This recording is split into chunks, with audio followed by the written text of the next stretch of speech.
Good afternoon. So I want to do a video again discussing silvopasture. It's something I think a lot of people aren't taking advantage of that could be.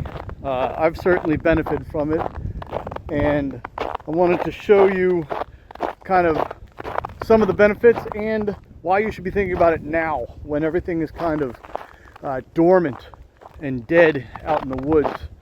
You don't need a big area, and you can make significant change to your landscape and improve your grazing efficiency just by making a few simple observations and changes to what you got going on.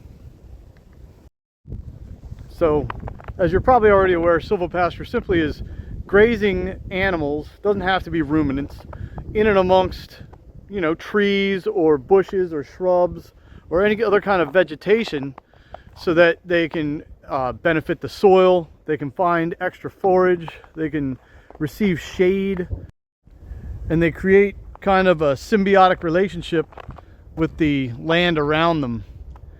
So right now you want to be looking and identifying things that can be kind of altered. For instance, I have a tree broken about halfway up. That tree's never going to receive its full potential now, so it's going to come down and become firewood. It'll open up the canopy, it'll create you know, some more sunlight on the ground. I'll get some more grass. But ideally this area, again, I'm going to run pigs through here, but I would like to first run cows through here. This gets very green, and then have the pigs come through and then follow them with chickens. Get a multi-species grazing operation going on back here that will hopefully allow me to have 3 meat yields off of one small space. And you don't need a big area. I'm doing this on like 6 acres, really actively on 3, but you could do this in a backyard just on a much smaller scale. You don't need anything more than like your natural wildlife, some chickens, some ducks, and you can start to grow up some bushes, have the chickens eat pests, and grow it from there.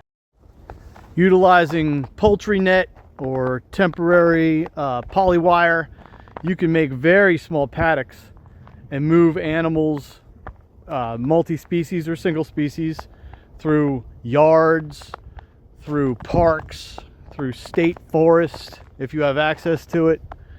1,000 things can be done, but the key is to get out there and do something. Try something.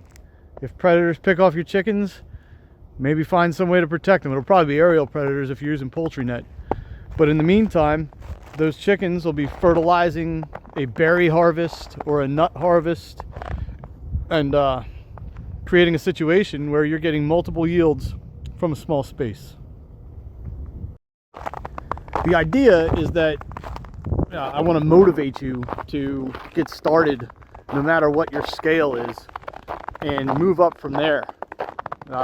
It's an addictive thing, transforming a landscape, but you don't know until you do something, right? So I would get started. I'm happy to help if anyone has questions. I've helped quite a few people already, and I'll continue to do so, because the more people growing food on a small scale, the more that the market will grow, the more that regulations will start to benefit small farmers, and it'll be better for everybody. So good luck.